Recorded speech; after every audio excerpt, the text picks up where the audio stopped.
చిరంజీవిరావు గారు వినపడుతుందా? ఫ్రీజ్ అయిన రైట్.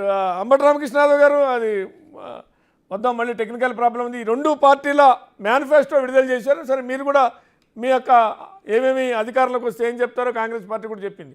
కానీ ఈ రెండు మేనిఫెస్టోల మీద కాంగ్రెస్ పార్టీ అబ్జర్వేషన్ ఏంటి? రెండు మేనిఫెస్టోలు అంటే 2014 నుంచి 19 వరకు తీసుకున్నప్పుడు 600 పైగా హామీలు ఇచ్చి దాంట్లో 115 హామీలు మాత్రమే నెరవేర్చగలిగింది తెలుగుదేశం పార్టీ.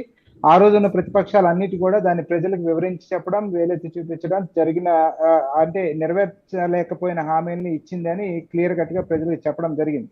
సరే 2019లో ఆ తర్వాత అధికారంలోకి వచ్చిన వైఎస్ఆర్సీపీ వారు ఏం చేశారంటే చాలా తెలివిగా ఊరూరికి నియోజకవర్గానికి హామీలు ఇచ్చుకుంటూ పోయారు. కానీ అప్పుడు చంద్రబాబు నాయుడు చేసిన మేనిఫెస్టో 600 హామీలతో ఉంది కాబట్టి ఇన్ని హామీలు మేనిఫెస్టోలో పొందుపరిస్తే అమలు జరగలేకపోతే ఏదైతే ప్రతిపక్షాలుగా ఉన్న వాళ్ళని విమర్శించామో మనం కూడా అదే జరుగుతుందని చెప్పి వాళ్ళు చాలా తెలివిగా మేనిఫెస్టోని చాలా క్లుప్తంగా తయారు చేసి ఎండ్ ఆఫ్ డే ఏం చెప్పారంటే మాకు మెయిన్ 9 కార్యక్రమాలు నవరత్నాలు అని చెప్పారు. సరే మేనిఫెస్టోలు నవరత్నాల్లో కూడా మెయిన్ ఏంటంటే మద్యపాన నిషేధం చేసిన తర్వాతే నేను ఓట్లు అడుగుతాను, లేకపోతే ఓటు అడగడానికే రాము అని చాలా స్పష్టంగా ఆ రోజు చెప్పడం జరిగింది.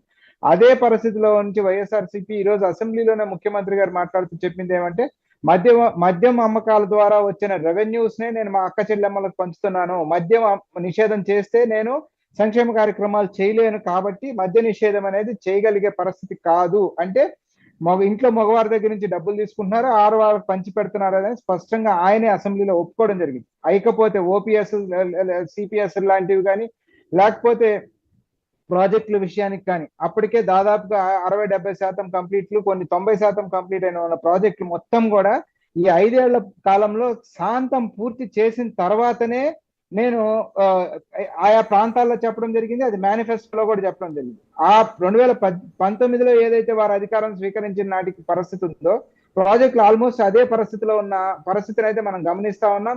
ఇంకా కొంత ఏంటంటే అన్నమయ్య లాంటి ప్రాజెక్టులు, అన్నమయ్య పింఛ లాంటి ప్రాజెక్టులు, లేకపోతే ఇక్కడ ప్రకాశం జిల్లాలో ప్రాజెక్టు గేట్లు కొట్టుకుపోతే అటువంటి రిపేర్ చేసే పరిస్థితుల్లో కూడా లేనిది చూసాం.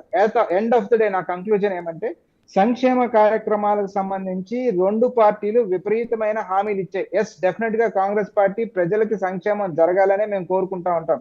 కానీ ఇక్కడ రాష్ట్రంలో ఉన్న ప్రాంతీయ పార్టీలు కానీ బీజేపీ మినహా మిగతా రాజకీయ పార్టీలు అన్ని కూడా ఈ రాష్ట్రంలో ఉన్న హామీలు అమలవ్వాలంటే, ఈ రాష్ట్రంలో రెవెన్యూ సోర్సెస్ ఫైనాన్సెస్ రావాలంటే అది విభజన హామీలు పూర్తిగా అమలు జరగాలి, పోలవరం కంప్లీట్ కావాలి, లేకపోతే ప్రత్యేక హోదా లాంటివి రావాలి. ఇటువంటివి ఏ పార్టీ మాట్లాడినా ఖచ్చితంగా ఒప్పుకొని తీరే పరిస్థితి.